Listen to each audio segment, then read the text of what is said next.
Early in the morning, warm rays of light penetrate into a cozy apartment, illuminating everything in it. A telephone alarm clock wakes up the main character, named Frank, from a heavy sleep. Barely opening his sleepy eyes, Frank notices something very strange and frightening. On the ceiling of his room are painted bright red hieroglyphs with unknown meaning. However, quite quickly the hieroglyphs begin to disappear, and Frank wonders if he is delusional. However, the hieroglyphs were more real than ever, but Frank did not have time to understand their meaning. Suddenly Frank notices one very strange and frightening detail that has eluded him until now. Having looked around carefully, Frank realizes that he is not in his room. Frank continues to wander his eyes around the room, trying to figure out where he is, but nothing gives him a clue. Frank cannot find a single detail from his previous room, but suddenly visions begin to haunt his head. From the visions it follows that he found himself in a parallel world, in which he was the same orphan, but lived a different life.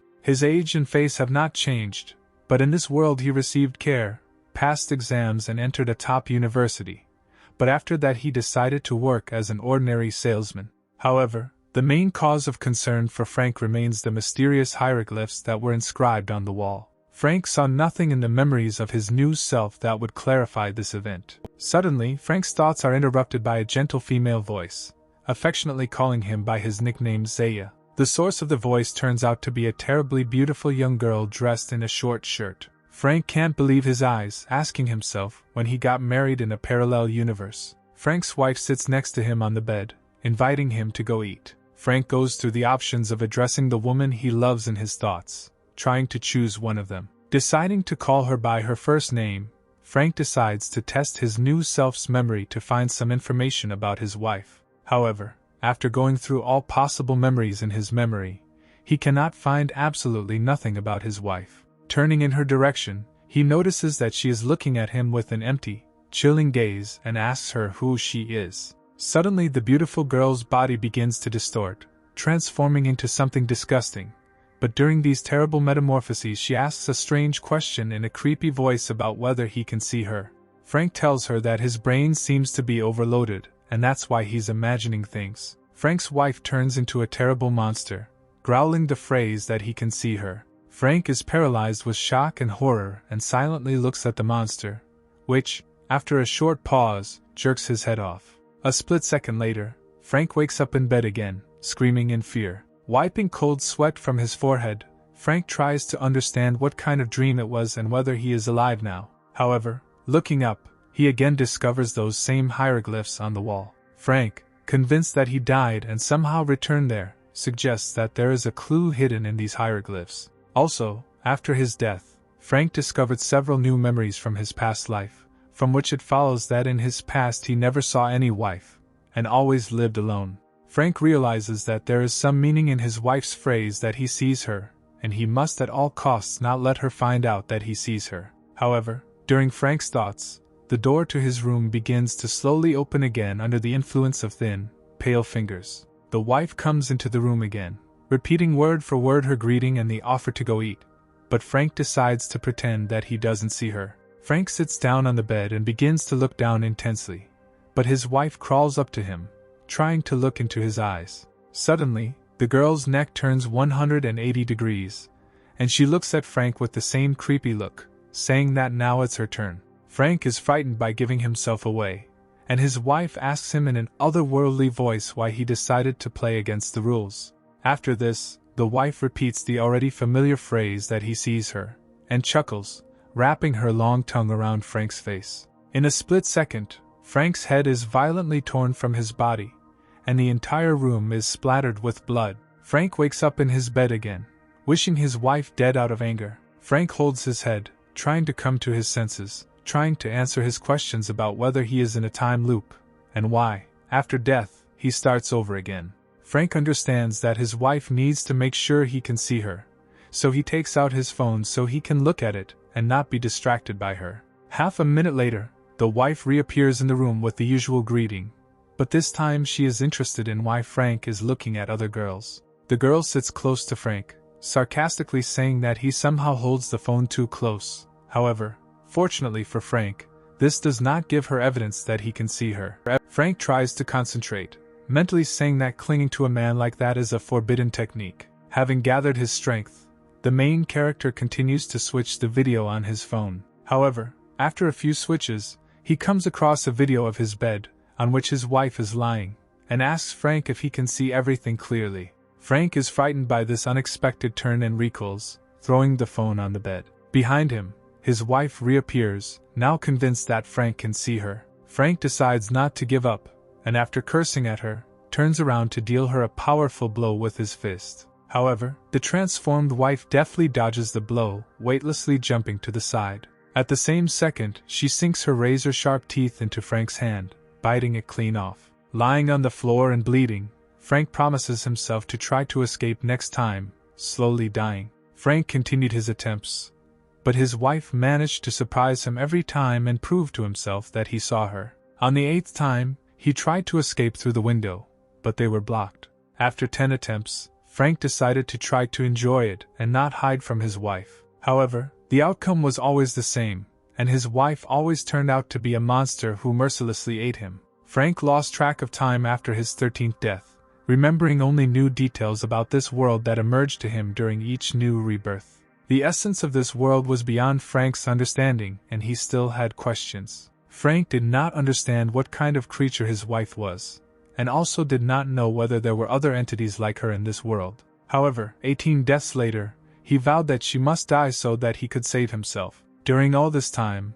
full of agony and torment, Frank realized that despite the fact that she always wakes him up, she never touched him. Frank correctly guesses that his wife is dangerous only if she understands that he sees her in other ways, and calmly passes through her into the kitchen. Frank makes himself breakfast, ignoring his wife's complaints that he doesn't have to make it twice. Frank notes that in addition to her dazzling beauty, his wife is terribly cunning. Frank is snacking on a sandwich when his wife's face appears on the table and asks him why he doesn't eat what she made. However, this time Frank successfully ignores all the amazing antics of his wife and overcomes the obstacles on the way to leaving the apartment. Slamming the door behind him, Frank mentally tells himself that no one can get away with 18 murders. Frank moves away from his apartment, saying that he must take revenge for what happened to him. The main character goes down the landing and opens the entrance door. However, upon going outside, he is blinded by a blood-orange light and Frank cannot believe what he sees.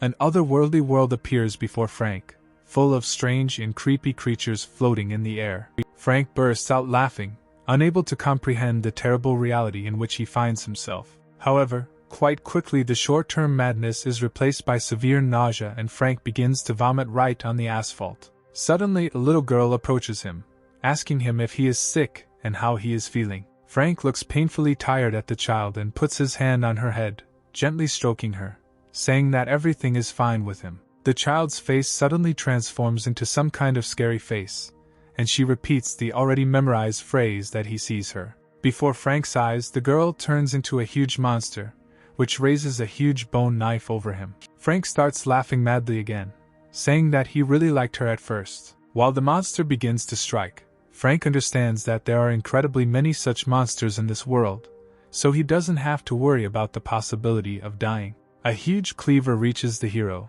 turning him into bloody mince, smeared on the asphalt. Frank opens his eyes again, lying in his bed, and his wife again comes to wake him, lying down next to him on the bed. Once again out on the street, Frank decides to observe this world and makes several discoveries about how everything works in it. From Frank's observations, it follows that ordinary monsters cannot influence the outside world, even if they really want to. However, some of them take on a human form and try to provoke a response from the victim in order to then kill him. Frank tries to understand why they need this, and makes the assumption that they want to become one with the world of people. Frank takes the bike and checks his balance after making small purchases, noticing that he only has 3 yuan left in his account. Frank believes he will have to get a job to explore this world. Frank examines his phone, checking his correspondence for clues to his past life, and learns that he quit his job but had to come in to settle a case. Having found everything he needs, Frank decides to hit the road to his work,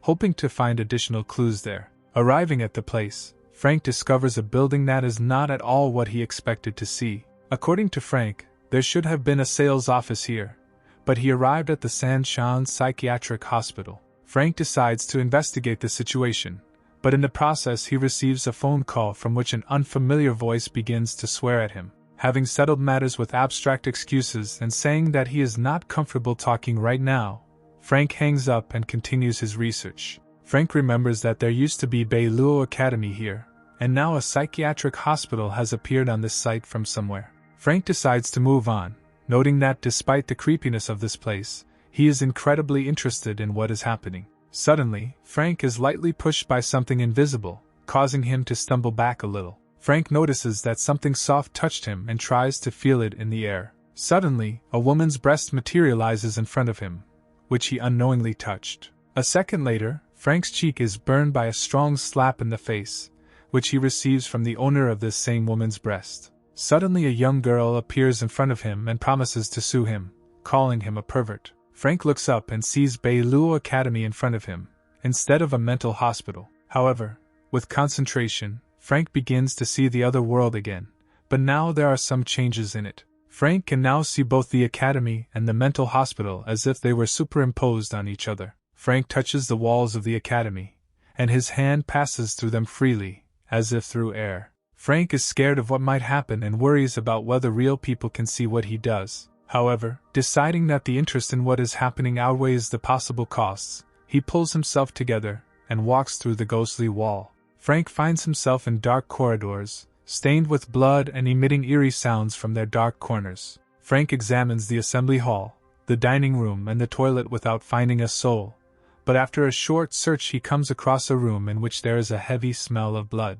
Having passed through the wall, Frank sees the silhouette of a girl lying with her back to him and crying bitterly. However, after a second, the girl gets up and turns around, calling for her brother, revealing her withered and empty face. However, Frank just walks by unfazed, going through the next wall. Behind the next wall, a huge monster, similar to a mutated abscess, awaits Frank and licks his lips, looking at him with 4 eyes. Frank, however, manages to pass by without any problems, still ignoring the presence of the creepy creature. Frank continues to explore the hospital, encountering all sorts of creatures and each time avoiding death by ignoring them. Mentally, Frank, in an ironic manner, thanks his wife for killing him 18 times, teaching him the necessary techniques. Frank notices the sick leaves, trying to pick them up in order to find any clues. Realizing that these sheets are ephemeral, and he cannot lift anything, Frank decides to get up when he suddenly notices some kind of dark matter seeping through his face. Quickly realizing what's going on, Frank calmly stands up, ignoring the monster hanging from the ceiling, which looks like a distorted and disfigured nurse. The nurse comes downstairs, offering to join him in exploring the secrets of the hospital, but Frank still ignores her and leaves, deciding to find the answer in the dean's office. Frank walks into the main part of the building, noticing how the hospital's offices blend into the sales office, noting that the dean's office is most likely located above. Walking through the corridors, Frank notices 2 shadows, which indicate that the general manager named Melvin is furious that Frank has not yet shown up. Meeting up with Melvin and his friend Marty, Frank ignores the former's hysteria and walks past them. Frank goes to the 3rd floor, unable to find the dean's office on the 2nd, and Melvin and Marty try to follow him up and stop him. After some time of searching, Frank finally finds the right door and opens it. Entering the office, he discovers a guy and a girl named Wes and Selena, who are having a very good time. Frank takes Selena's hand as Wes and Marty tell him to get out of here and let the girl go. However, Frank doesn't want anything from Selena and simply pushes her aside, trying to find something valuable in the office. After running his eyes over the table, Frank finds a mysterious note. Frank reads the text, noting that this hospital keeps big secrets. After studying the note, Frank learns that the key to knowledge is stored in Office 520 of Block C, mentally wondering who this letter is addressed to. Frank goes looking for his office, trying to figure out how the dean could have known that Frank would have to, while Marty tags along, asking him how he's feeling. However, quite quickly, the dim light bulbs on the floors burn out instantly, and along with them the light turns off in the entire building. Selena panics a little when she finds herself in pitch darkness, and Wes tells Melvin to find out where the power brush is. Not wanting to wander around in the dark, Frank turns on the flashlight on his phone, slightly illuminating the path in front of his eyes. Frank goes out into the main hall again, using his flashlight to scan the large hall, but sees almost nothing. Selena, Marty, Melvin and Wes also go down to Frank, walking into the light of a flashlight, trying to somehow communicate with the technical staff.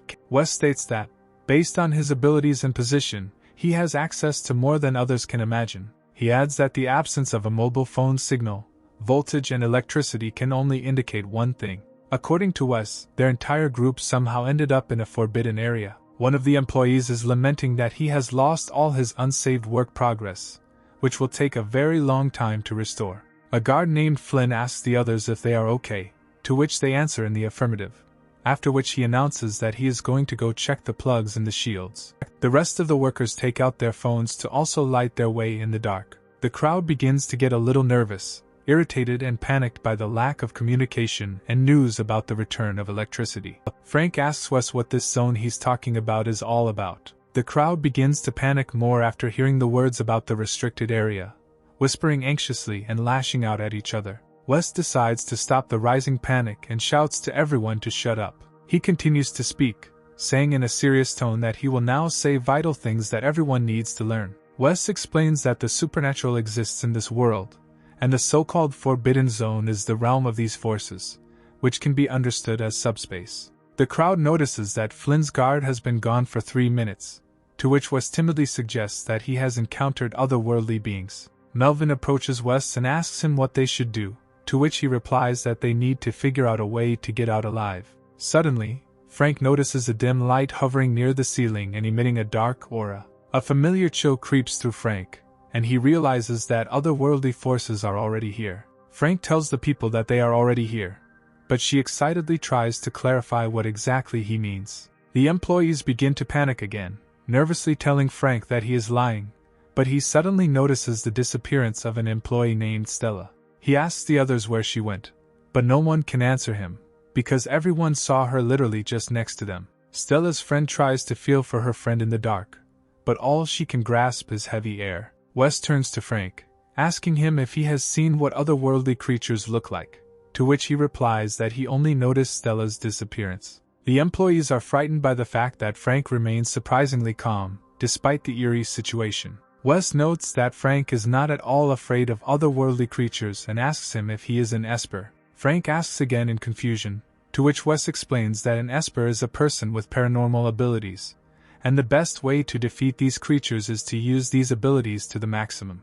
Wes's words inspire Frank, and he becomes interested in how to practice these abilities. Wes mentally marvels that Frank can think so clearly even in such a situation and believes that he could be the key to saving them. Wes explains to Frank that there are 2 conditions needed to practice abilities. The first condition is baptism with the fear of death, which encourages the soul to suffer and allows supernatural forces to penetrate you. However, according to Wes, there are also certain conventions, one of which states that this power is like a rag, which, by absorbing part of what is wiped with it, thus desecrating the soul of the wearer.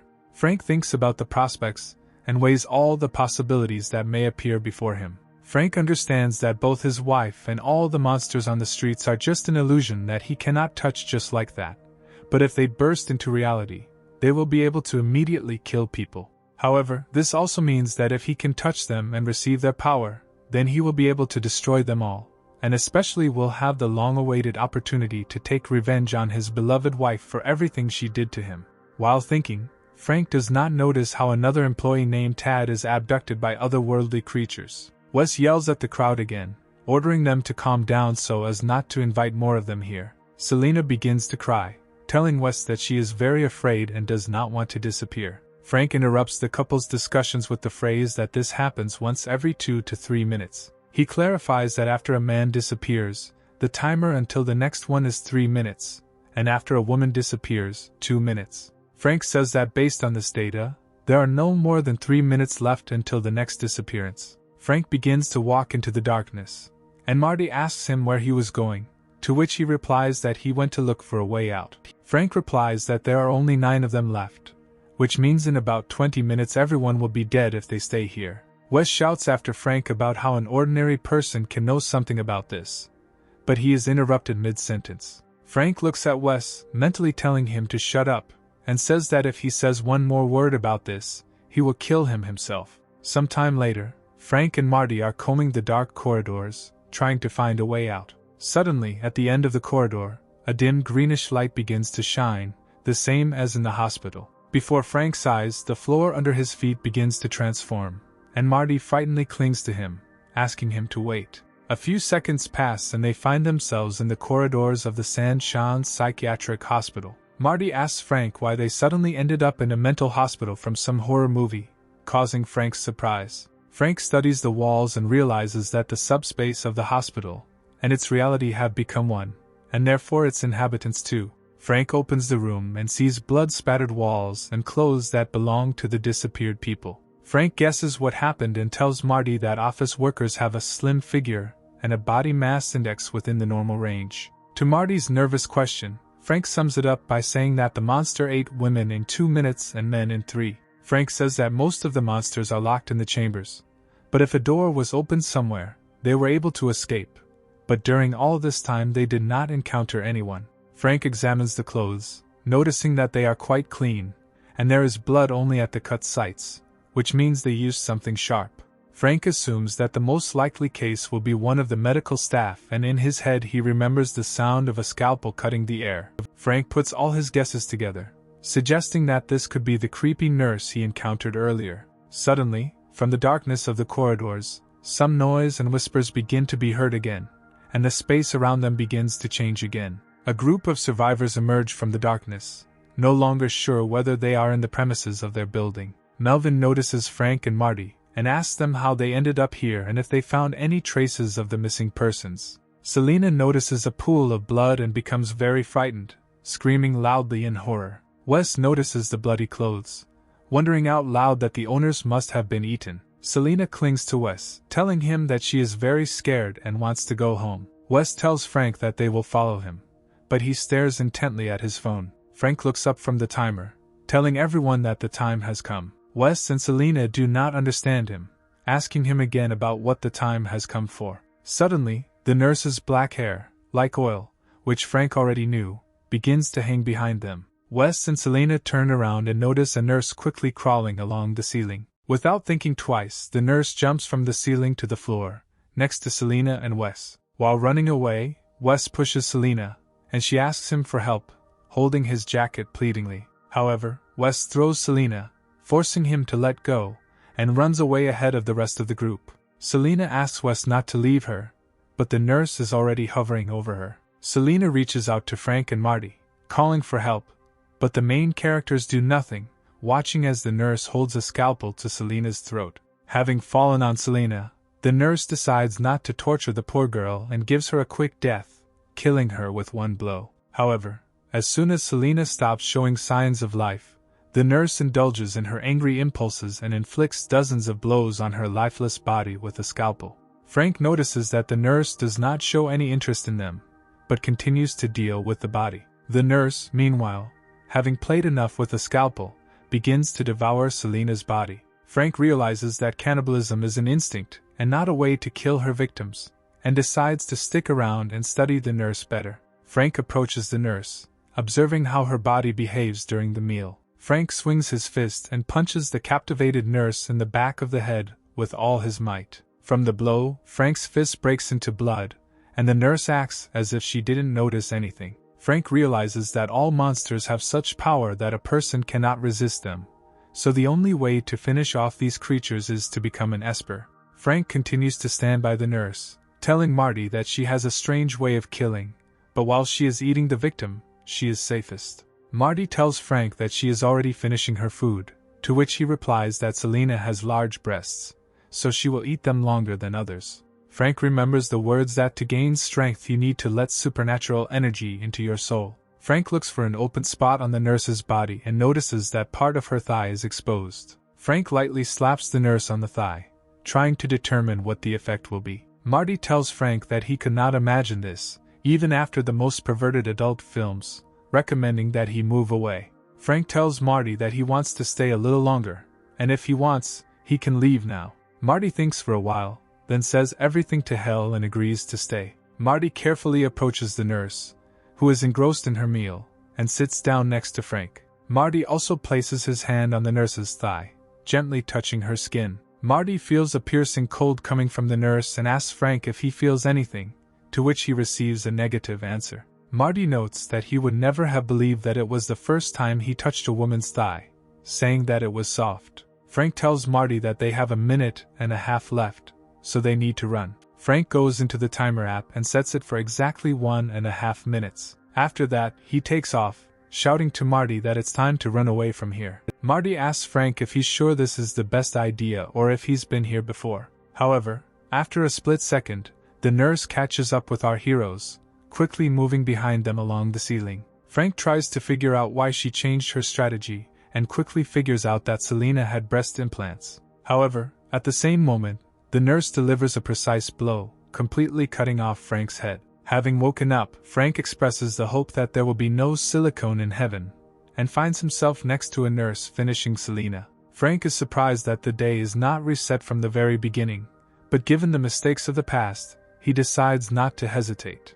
He remembers Selena's implants, realizing that they have very little time left. He stands up and grabs Marty's head, saying that they don't have time for this, claiming that she will be finishing her meal soon. Frank pulls Marty down the flights of stairs, telling him to hurry up. Our heroes catch up with Wes, who panics and says that otherworldly creatures are about to overtake them. Frank jumps down a flight of stairs, outrunning all the other escapees. Marty asks the others why they are running so slowly, to which they answer him that they have already descended 20 floors. Marty argues with the crowd, saying that they only went down 3 and have already caught up with them. Wes looks around and begins to panic, saying that they are definitely in the walls. He explains his words by saying that otherworldly beings can create illusions. According to him, one day one person who fell into this trap was doomed to be imprisoned in it for the rest of his days. Frank listens carefully to Wes's words and begins to look for solutions, rummaging in his pockets. He invites everyone to throw away some of their belongings to leave a mark. Employees dig into their pockets and throw household items down the stairs. Frank, Wes and Marty rush forward, down the flights of stairs, when suddenly Frank stops. Marty approaches Frank, asking him what happened and notices the things the group left behind earlier. Employees begin to panic, recognizing their belongings, not understanding what to do next. Frank approaches one of the abandoned items and begins to examine it, while Wes warns everyone that it is an illusion. He clarifies his guess, saying that espers can see all these illusions, unlike ordinary people. Wes begins to pray, saying that he wants to manifest the esper's powers before he dies in order to gain respect from his family. The employees try to imitate Wes while Frank decides to move on to more useful things. Frank recalls that the old hospital plan did not have an elevator, but there was a staircase that could be retained in the current layout. Wes notices Frank leaving and follows him down the flight of stairs, asking where he is going, to which he replies that he would rather look for a way out than pray, wasting precious time. Wes thinks that Frank has been acting calmly, like a boa constrictor, from the very beginning. He begins to wonder how Frank and Marty spent so much time with the nurse and still came back alive, but he doesn't come up with any reasonable answer. Frank, meanwhile, approaches the walls, trying to find some clues. Scrolling through the layout of the building in his head, he counts down the floors, looking for a saving door. Suddenly Frank's hand hits cold metal and he freezes in place. Concentrating, Frank reveals a heavy metal door in the wall. Wes immediately runs up to Frank, pushing him aside, rejoicing at the discovery. However, no one except Frank can notice the doorknob, so he approaches it again and slowly turns it to the side. The doorknob clicks and the heavy metal door opens heavily. A corridor opens before the survivors, in which a mysterious unknown and darkness reigns, blacker than death. Wes pushes Frank aside and joyfully runs into the darkness, shouting that he is saved. The frightened employees follow him,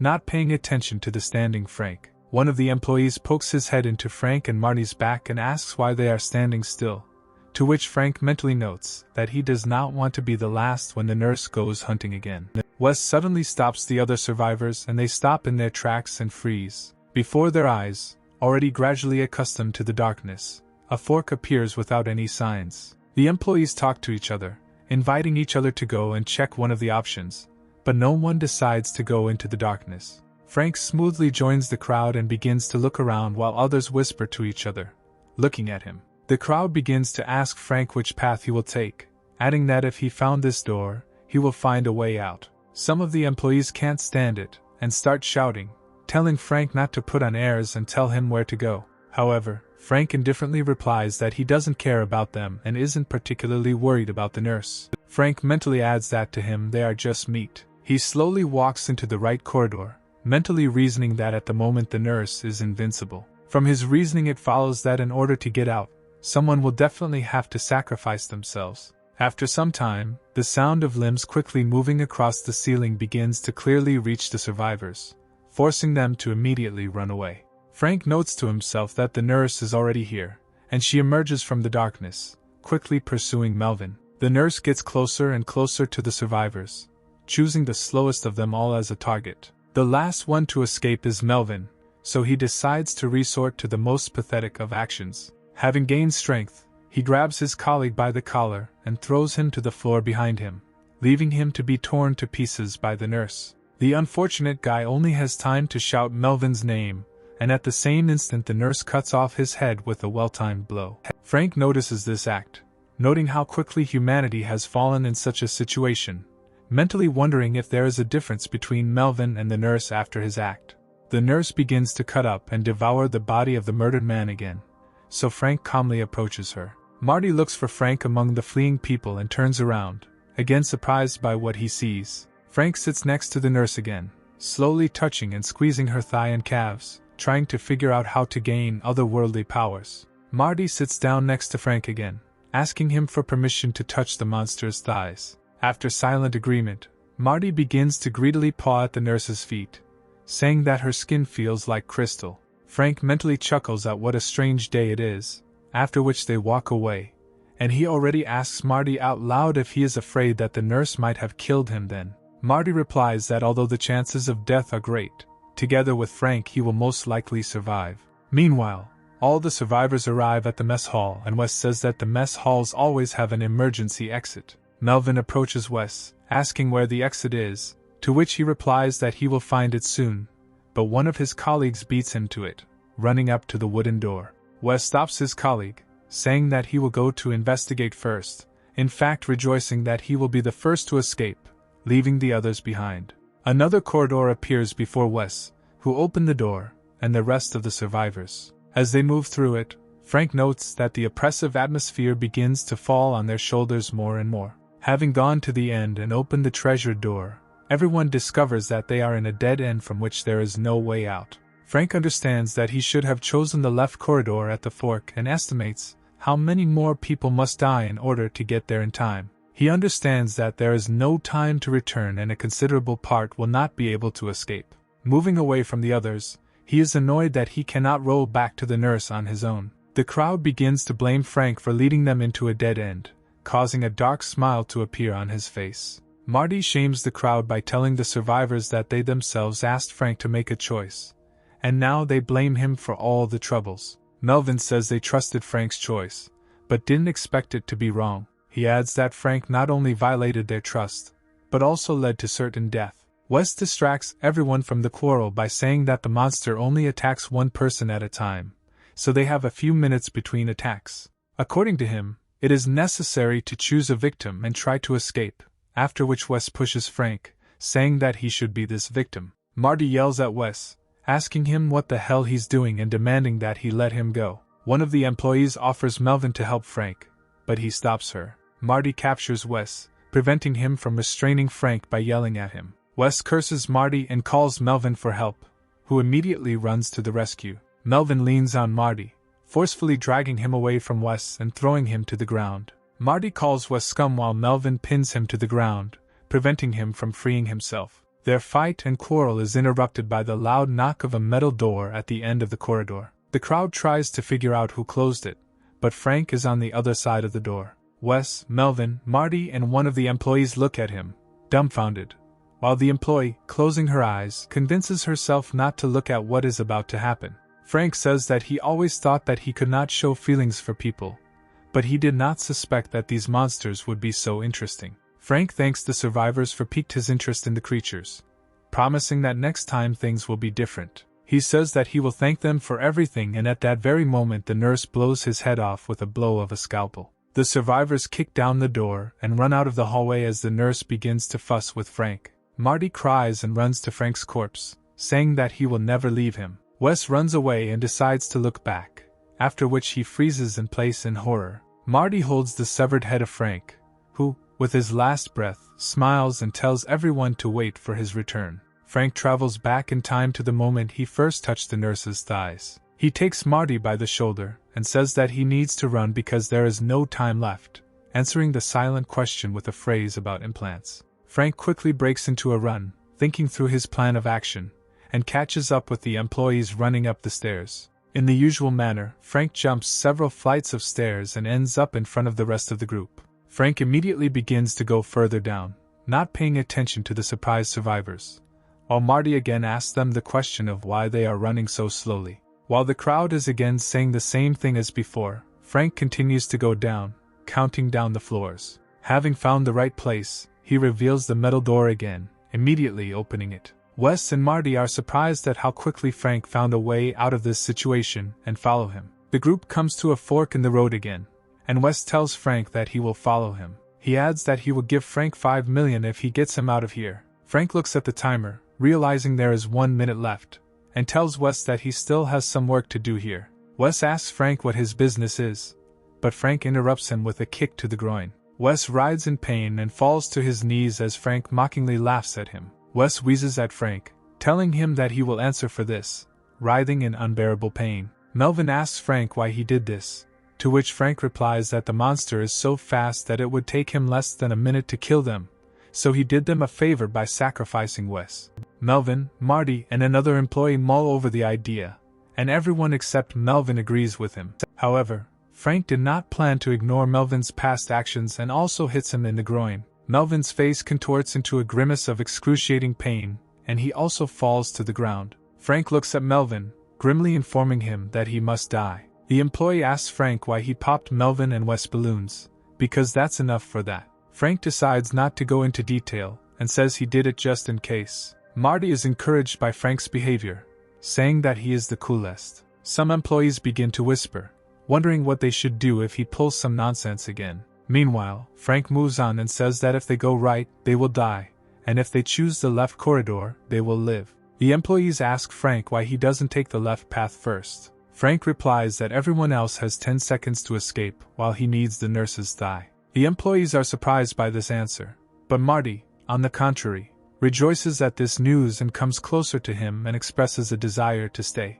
After some time, the nurse reappears from the darkness, looking for a new victim. The last stragglers run away from her further down the corridor, hiding her in pitch darkness. Rushing after them, the nurse comes across Wes and Melvin lying on the ground and Frank standing next to them. Wes says out loud the phrase that it has become somehow wet here, feeling some kind of liquid on him and looking at his hand, covered with someone else's blood. Realizing the desperation of his situation, Wes tries to grab Frank's leg, cursing him. However, Frank prevents Wes from grabbing him and steps on his hand, forcing him to the ground. Frank sits down on his knee, without removing his foot from Wes's hand, telling him that he is not going anywhere and will stay here. Frank adds that he will gladly watch Wes die, looking indifferently as the nurse bears down on him. Wes only manages to utter a faint cry before the nurse snaps his neck with a deft movement. Frank watches as the nurse rips Wes's head off with her bare hands and is splashed with a fountain of blood. Frank savors the taste of death,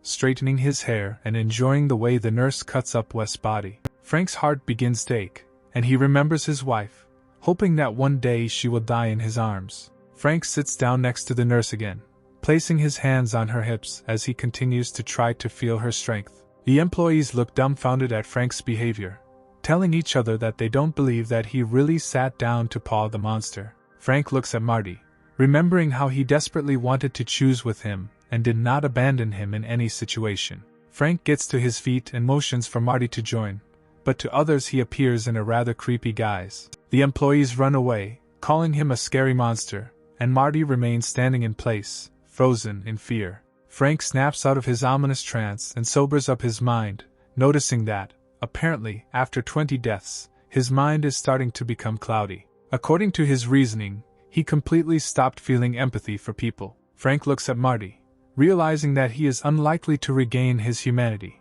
But for Marty it is not over yet. Marty says that he is a loser from an ordinary family, and of all the others, only Frank became his friend. He moves closer to Frank and confidently states that he trusts him and will stay with him.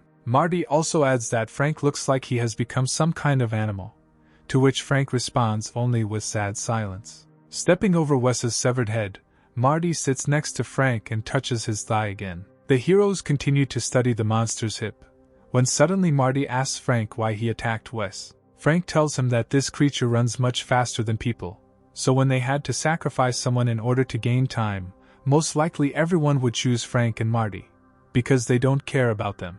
Suddenly, Frank feels a tiny spark of strange energy passing from the nurse to him. Frank jerks his hand away, asking Marty to stop for a moment. The main character asks Marty if he felt this cold piercing his entire body. Marty answers in the negative, but Frank again feels the same way, saying that it wasn't his imagination. Frank feels the nurse's energy penetrating into him in an ever-increasing flow. He concentrates, closing his eyes and feeling his energy waves synchronize with the nurse's aura. Frank mentally suspects that all this is an omen of the awakening of the Force. Frank turns to Marty and notices that he is too carried away by the woman's leg, completely forgetting who it belongs to. Marty invites Frank to leave, but he objects, saying that he sensed a point of concentration of energy. Meanwhile, Melvin tries to escape by slowly crawling away from the nurse who is devouring Wes' body. Marty tells Frank that he also feels the concentration point, but cannot materialize it. The nurse turns her attention to Melvin,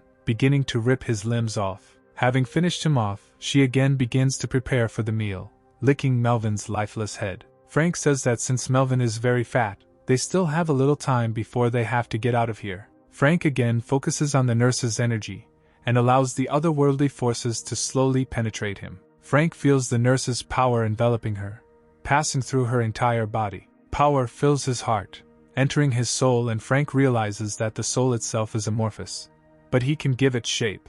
Concentrating all his spiritual forces, he forms in his mind the image of a sharp sword, which after a second dissolves in the air. A second later, something pierces Frank's consciousness, rushing deep into the depths of his subconscious. Before Frank's eyes there appears a neat red ball in which energy is imprisoned, and he makes the assumption that this is his soul, tainted by otherworldly forces. Frank's entire body resonates with his heart, filling it with incredible strength. Frank realizes that his senses of touch, smell, and hearing have increased exponentially. The main character feels much smarter and stronger than usual, surprised at how quickly this happened. The true essence of this world appears to Frank, and he plunges into thought. He notes that he feels like his power has only awakened 1%. According to the main character, in the future he will have to merge with these monsters more than once in order to gain all their power. Frank remembers that an Esper's power is a manifestation of the soul, so his desires will manifest in it. Frank wonders what his soul wants, and his heart is pierced by discharges of burning pain. Frank feels that as soon as he strikes, severe pain shoots through him. Frank recalls that while dying, he did not feel physical pain, but experienced exceptional mental torment. Frank bursts out into mad laughter, imagining how wonderful it would be to make these monsters feel the same. However, his thoughts immediately turn to the main object of his hatred, his precious wife. Frank is immersed in sweet fantasies of revenge, and is completely unable to hear anything around him. However, at some point his hearing returns and he hears Marty shouting at him. The main character's friend says that 2 minutes have passed and they need to get out. Frank tells him that he will stay behind to try out his new abilities, to which Marty just nods approvingly and stays with him. Frank silently and slowly approaches the nurse, who is engrossed in eating Melvin. Clenching his fist tighter, he concentrates all the pain in it after 21 deaths. As Frank approaches the monster, he thinks that if he continues to die more and more, he will only become stronger. Frank concludes that his abilities are limitless, thanks to endless resurrections. Getting close enough and concentrating all his strength, Frank delivers a powerful blow, shouting to the monster that it will be the first to experience all his pain. The fist successfully reaches the nurse's forehead, mercilessly cutting into her skin. From the force of the blow, the nurse flies back several meters, losing her precious scalpel. Frank decides to get closer, testing the effect of the blow, remembering that he only used 1% of his strength. However, the nurse, as if nothing had happened, returns to eating Melvin, showing no interest in Frank. Frank examines her and finds no signs of his blow, suggesting that she put all her energy into defense. Marty invites Frank to run, but he does not hear him, immersed in thoughts about what could harm this creature. Frank notices her scalpel nearby, which exudes an ominous aura. The main character smiles, deciding to make another attempt to kill the nurse. Frank bends down and picks up a scalpel, to which shadow tentacles immediately flock. As soon as Frank lifts him off the ground, dark energy from the scalpel penetrates his body, filling his mind with flashes of someone else's life. Frank sees all the nightmares that this nurse created, performing terrible experiments on people. The main character understands that in the end she could not stand this nightmare and turned into a monster. Based on Frank's guess, the true power of the nurse lies precisely in this scalpel. Having absorbed his power and coped with the emerging images, Frank wonders whether he can deal with her using her own scalpel. Frank approaches Marty, who is again stuck to the otherworldly creature's thigh, and asks him to step aside. Quickly approaching the monster, Frank delivers an accurate and precise blow with a razor-sharp scalpel. The scalpel whizzes through the air and hits the nurse's unprotected neck. Frank is perplexed that the blow had no effect and takes a closer look. Marty approaches the nurse and pulls down her collar, saying that her point cuts people, but did not leave a scratch on her neck. Frank is trying to understand why a scalpel that can cut anyone had no effect. Without thinking twice, Frank comes to the conclusion that it's all about the spirit of the host. In his opinion, the scalpel should be fueled by the spiritual strength of the owner, but now his strength is depleted. Frank concludes with annoyance that he won't be able to take revenge right now. Frank takes off running, grabbing Marty by the collar, shouting to him that there is no time left and it's time to run away. The nurse finishes her meal and looks around restlessly, looking for her scalpel. Frank and Marty, breaking away from the nurse, find themselves in a room with high ceilings, looking around. Frank, using his heightened senses, senses an alien presence in the room. The outsiders turn out to be the surviving employees, and Frank mentally notes that they were well hidden.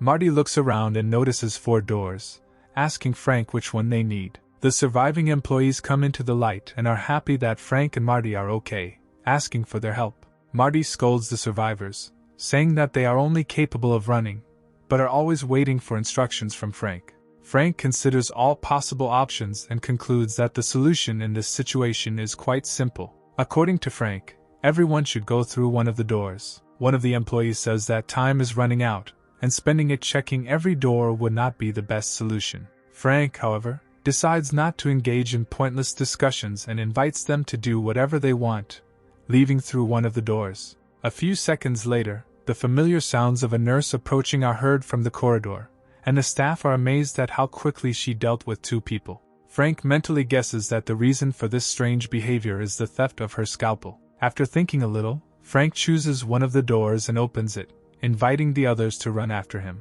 Behind the door there is a familiar staircase, and Frank runs up. Everyone else tries to keep up with Frank, hearing the nurse in the next room. A split second later, the nurse knocks down the heavy door with a strong blow, sending it flying and climbing into the room. Ignoring those lagging behind, the nurse, like the wind, overtakes everyone and rushes forward. Marty shouts to Frank, warning him of danger to the right. Frank turns his head, but a nurse is waiting for him on the wall, screaming about her scalpel. Frank is no match for the nurse's speed and agility, and she easily jumps on him, knocking him off his feet. In a quick motion, the nurse presses herself against Frank and rips his throat out with her razor-sharp teeth. Dying, Frank looks at the creepy face of the nurse, realizing that this turns out to be the wrong choice. Returning to the past, Frank decides to leave Wes and Melvin to be devoured by the nurse. He also decides to steal her scalpel again, taking advantage of the nurse's penchant for cannibalism. Frank and Marty decide not to wait for the nurse to eat and run away. Having reached the northern exit, Frank decides to run into the elevator, moving away from the nurse. However, the nurse starts chasing him again, and manages to notice him in the elevator. She manages to stick her hand through the elevator doors, preventing them from closing, and easily deals with Frank again. On his next attempt, Frank decides to try the southern exit, also stealing the nurse's scalpel. However, he suffers another setback as the nurse quickly catches up with him. Frank concludes that his only option is the eastern exit, hoping it won't be a dead end. Frank realizes that the nurse beats him in speed, but he can use his rebirths to predict her actions. He notes that he will have to memorize not only her movements, but also the terrain. Having looked around properly, Frank finds an emergency exit and remembers the path to it. However, as soon as he moves away from the emergency exit, The nurse entangles his neck with her hair. Having died by her hand for the 9th time, Frank draws up a plan of action, hoping that this time everything will work out. Having been reborn, Frank unmistakably shows the way to his companions. This time the nurse pursues Frank exclusively, not paying attention to others. The monster rushes at Frank, but its sharp claws only cut the air next to him. The nurse looks at Frank in surprise, but he just grins, looking into her face. The nurse frowns, preparing for the next attack, and Marty looks at what happened, having a hard time believing that Frank was able to dodge such an attack. Frank turns around and starts to run away, further angering the nurse, who screams and launches another attack. However, Frank manages to dodge every attack from the nurse due to the fact that he anticipates all her movements. The nurse goes into a frenzy and jumps from the ceiling to the floor so that she can easily strike Frank. Frank is proud that this time he is able to predict her movements, and continues to scurry away. Having dodged another attack, Frank looks up and sees that the nurse is already flying on top of him. However, thanks to his improved physical attributes, he once again dodges the attack using a roll. By the time the nurse lands on the ground, Frank is already on his feet. The nurse screams at Frank to let himself be killed and goes into a rage again. Meanwhile, Frank finally finds a door from which a safe aura emanates, and realizes that this is the exit. Frank rushes to the exit, and the nurse, completely ignoring the stunned survivors, tries to catch up with him. Marty looks at what is happening and understands with warmth in his heart that Frank is a real Esper. Frank runs to the door, thinking that he has finally found a real way out. Turning around, he sees that the nurse is not following him, but is only watching him, not daring to approach the area covered with a soft green light. Like a cat, the nurse moves her hand back and forth, asking Frank not to leave. Realizing that the prey is lost, the nurse rushes at Marty in a rage. However, after crashing into Marty, the nurse instantly disappears, causing him to fall to the ground. The protagonist's friend adjusts his glasses and looks around in amazement, not understanding where the nurse should go. The employees ask the same questions and look for Frank. Marty finds him first and asks him about where the monster went and how he is feeling. Frank replies that the most logical option would be for the nurse to run out the door. However, according to Frank, she immediately jumped out of the way when she came into the area of the door's light. Frank suggests that perhaps behind the door there is a way out of this place. But this could also mean that there are creatures worse than a nurse hiding behind it. Peering through the window, Frank notes that he sees nothing but complete darkness. The darkness, according to Frank, is very reminiscent of an abyss in which it is very easy to disappear. The survivors are happy that they have found a way out and ask Frank why he doesn't open the door. Frank turns to the survivors, looking at the situation meaningfully, and says that they will go there after a short rest. Marty says that these 10 minutes of escaping death left him terribly tired. The other survivors follow Frank's example and sit down briefly to regain their strength. Bracing himself, Frank opens his eyes and rises to his feet, telling the others to follow him. Having opened the door, a group of survivors walks in pitch darkness, trying to find the walls by touch. Everyone, without exception, feels some kind of ominous aura and feels the invisible presence of some entity. Frank looks at everyone around him, mentally preparing himself for the fact that he will never see any of them again. At the end of a dark corridor,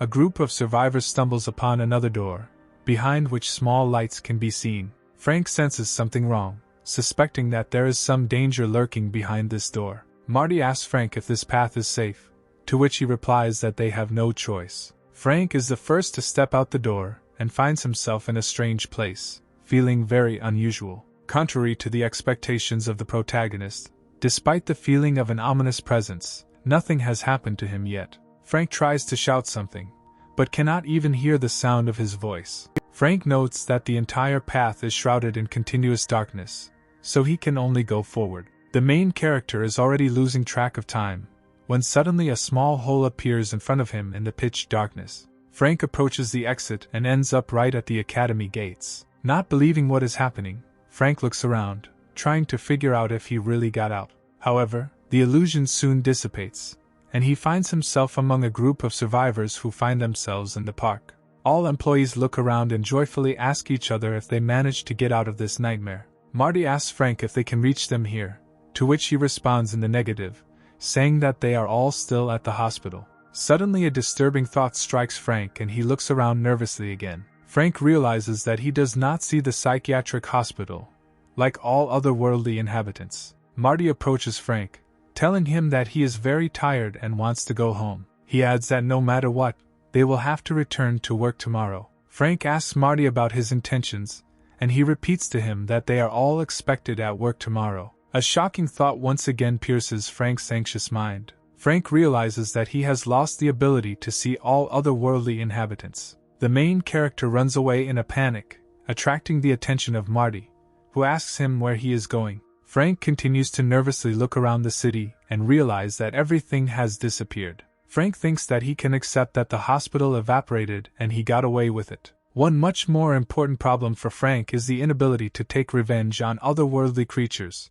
and especially his beloved wife. From Frank's point of view, only he should kill his precious wife. Some time later, Frank hails a taxi and drives home, sitting restlessly in the back seat. He mutters about how they couldn't just disappear, adding that what worries him the most is his wife's disappearance. The driver informs Frank that they have arrived, announcing the bill for the trip. However, Frank ignores the driver's words and runs out of the car, ignoring his screams. Frank runs to his home, rushing up flights of stairs, saying that anyone in this world can disappear. Finally reaching the door to his apartment, Frank completes his thought that only his wife cannot disappear. Frank calls out to his lover as he opens the door, only to find an empty apartment. Not finding his wife at home, Frank falls exhausted to the floor, crushed by his emotions. Frank says out loud that his wife can kill him as many times as she wants, but she won't be able to return him to normal life. He gets up tiredly, looking lost at his feet, and begins to wander around his apartment. He recalls that his wife and nurse humiliated him more than a dozen times,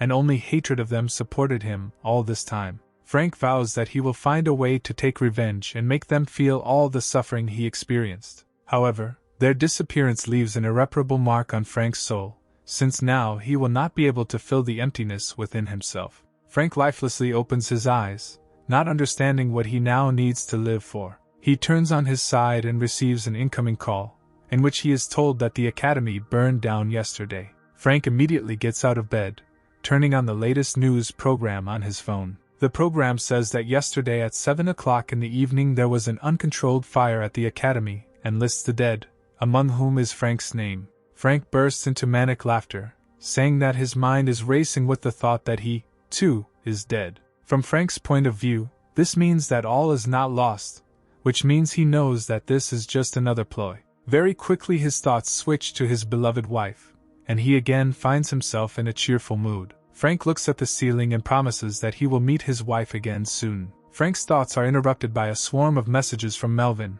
each of which contains the same text asking him to come to work immediately. Frank looks at the flood of these messages and starts laughing loudly again. Frank asks a joking question about why the dead call him to work, and, however, quite quickly the flow of messages stops, and bloody hieroglyphs appear on the smartphone.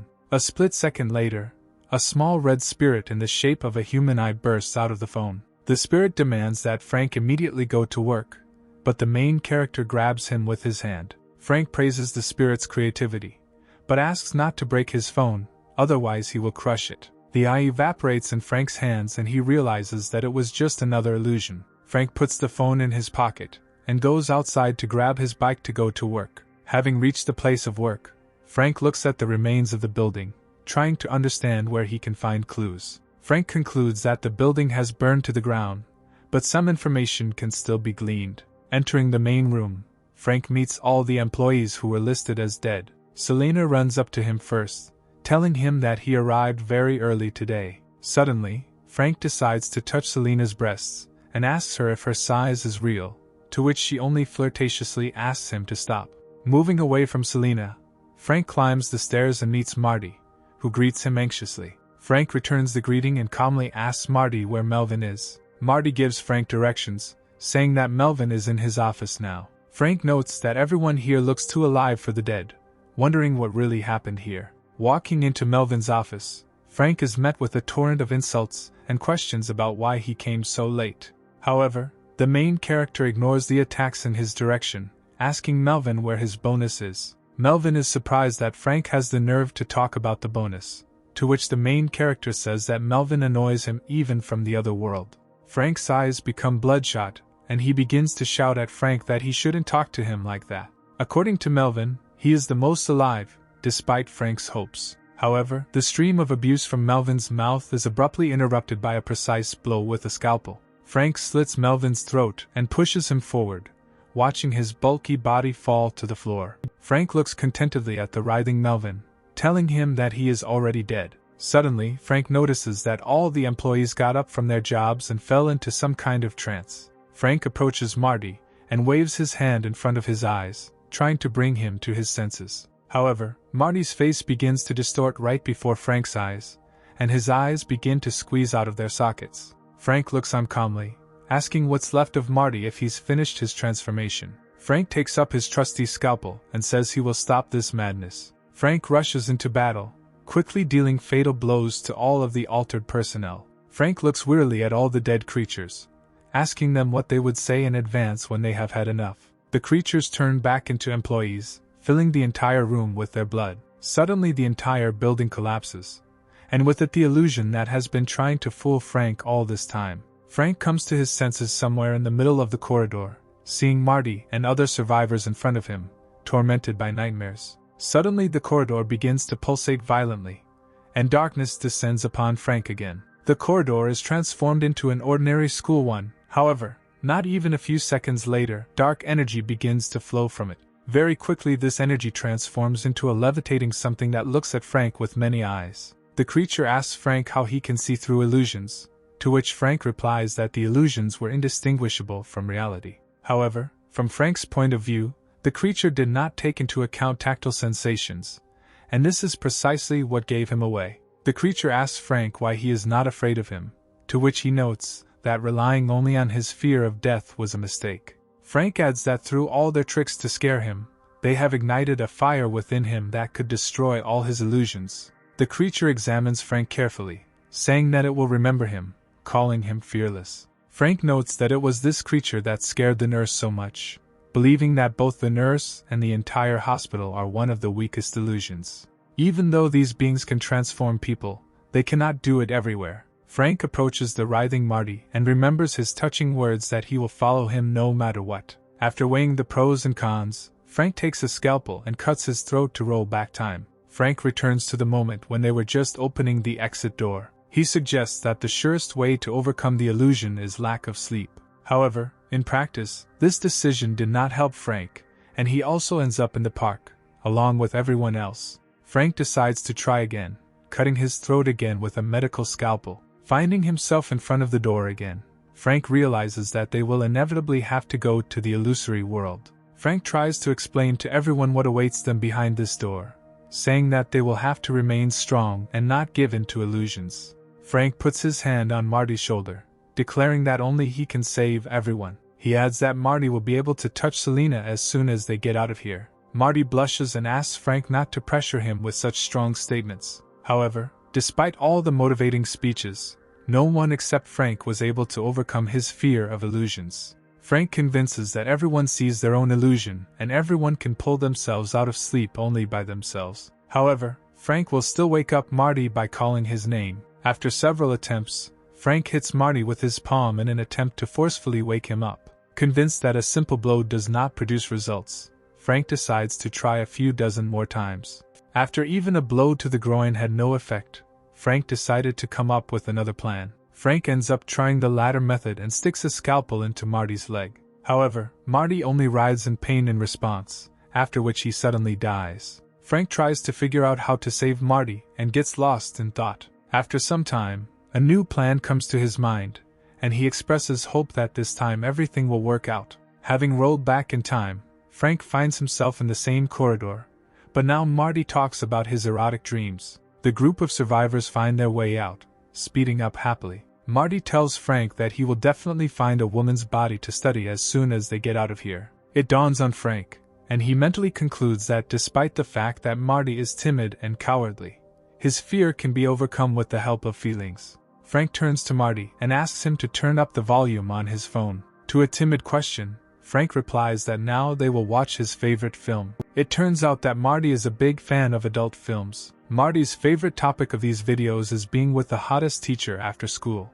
Marty asks Frank if he is joking, since it is a very unfunny joke from his point of view. However, Frank gives Marty an unforgiving look, saying that he is saving his life. Marty agrees and goes online, opening the desired video, turning the volume up to maximum. The porn actress begins a vulgar monologue and Frank tells Marty to close his eyes and do nothing as soon as it comes to this in his dream. The employees behind Marty hear suspicious noises from his phone and talk to each other about what he is watching. Marty continues to watch the videotape, and other survivors also approach him, interested in what is happening. After a few minutes of watching the video, Marty's love desire breaks out to a new level. After a few more minutes, Marty's desire peaks and Frank decides it's time to call it a day. He tells Marty that it's time for them to move out while he's getting away from his good time. Frank reminds him not to forget this feeling when he is in danger, because this is what can destroy the illusion. Frank looks at the others with a careful look, and the group moves out into the darkness again,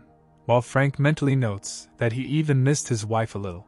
After some time, Frank breaks free from the captivity of illusions and notices that 2 of his companions are dead. Noticing with regret that they could not cope, he turns his gaze to Marty. Frank notices that Marty is clearly having a good time and makes some rather suspicious noises. Frank puts his hand to his head in embarrassment, but suddenly notices a strange aura. Streams of energy begin to emanate from Marty's body, who looks more alert by the minute. Frank realizes that Marty's power has awakened and he is about to awaken. After some time, Marty opens his eyes, shouting Selena's name. He jumps up, asking her not to run away, but little by little he comes to his senses. Marty looks around, asking Frank if he was able to find a way out. Frank is still impressed by Marty's cheerful movements, so he hesitates to answer. Marty begins to suspect that Frank is an illusion and decides to hit him, but he intercepts his blow. Frank begins to list all the searches he looked up on Marty's phone, making him blush. Marty asks him to stop and give him the phone, rushing at Frank, but he easily dodges. Marty, due to his recent awakening, still has difficulty controlling his body, so he loses his balance and falls. Having recovered from his fall, he notices that 2 corpses of his colleagues lie in front of him. Marty recoils in horror, but Frank tries to calm him down, saying that there is nothing they can do. Frank invites Marty along, pushing the heavy door forward, hearing a drawn-out creak. Together with Marty, they walk along a much less gloomy corridor towards a warm light. Having entered it, our heroes find themselves in the park and look around. Marty is glad that they got out and Frank, having discovered familiar creatures from nightmares in the sky, shares his relief. He turns to his friend and asks him if he was awakened by chance. Marty replies that he actually felt an incredible surge of strength at a certain moment. Frank examines Marty carefully and asks him what his ability is. Marty honestly admits that he has no idea, but he heard from Wes that not all awakened people can use abilities. Frank is lying when he says that his ability is to predict the future. Marty says that now everything has fallen into place, and he understands how Frank knew where to go and where the danger lay. Frank looks to the sky and thinks that if there is an organization of espers in the world, then he will be able to quickly rise there thanks to his ability. He sums up his thoughts by telling himself that he needs to become even stronger in order to take revenge for everything. Frank's thoughts again permeate the images of his wife, and he plunges into pleasant dreams. However, Frank's attention is drawn to the fact that he still cannot see the building of the psychiatric hospital. Frank goes through his guesses, suspecting that the hospital and the office have merged, bringing the real world forward. Based on this, if Frank encounters some kind of monster, then the monster will not be able to attack him. But if they fall into another trap with doors, then things will be bad. According to Frank, even 1,000 rebirths may not be enough in the worst-case scenario. Frank turns to Marty and studies his behavior closely, trying to figure out one important thing. Realizing that Marty is behaving in exactly the same way, he asks him if he sees anything strange. Marty panics, begins to frantically look around, but does not notice anything serious. Frank continues to carefully watch Marty and makes sure that he does not see anything otherworldly even in front of his nose. Frank and Marty head towards the exit, and the main character decides to ask his friend how he managed to get out of that dream. Marty begins to answer abstractly, saying that he gained knowledge from Frank's instructions and tried to penetrate the illusions. Frank notes to himself that he is the only one who was able to get out of the dream, but he had to kill himself in order to be able to see strange things. Frank stares at Marty and asks him if he did something dirty in his sleep.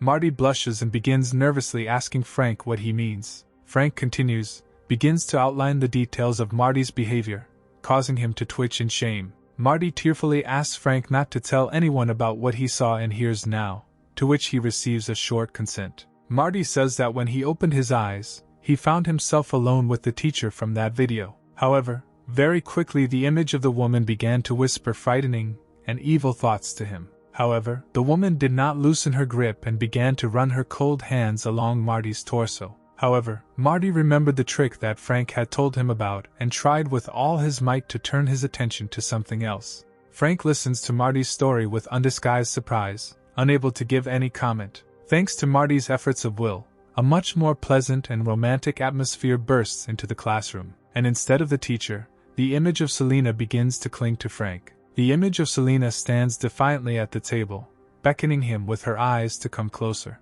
Marty can't stand it and takes off, pressing Selena against the wall and examining her body. However, in the blink of an eye, Selena turns into a terrible monster, assessing Marty with a hungry look and asking him if he is afraid of her. The creature grabs Marty's hands and opens its huge mouth, preparing to kill him. Marty admits that he was very scared, so he decided to act as decisively as possible. Gathering his strength, Marty frees himself from the monster's death grip, after which Marty firmly grabs the creature's shirt and rips it, getting to his chest. Frank mentally notes that he could not imagine that everything would be so terrible, and does not respond to this story. Marty tries to raise himself in Frank's eyes by giving abstract explanations for his action, but Frank declares that it is time for him to go home. Frank goes ahead saying that he will sleep off first, after which he will have a normal conversation with Marty. Marty is surprised that Frank is not embarrassed by the fact that all his colleagues have died,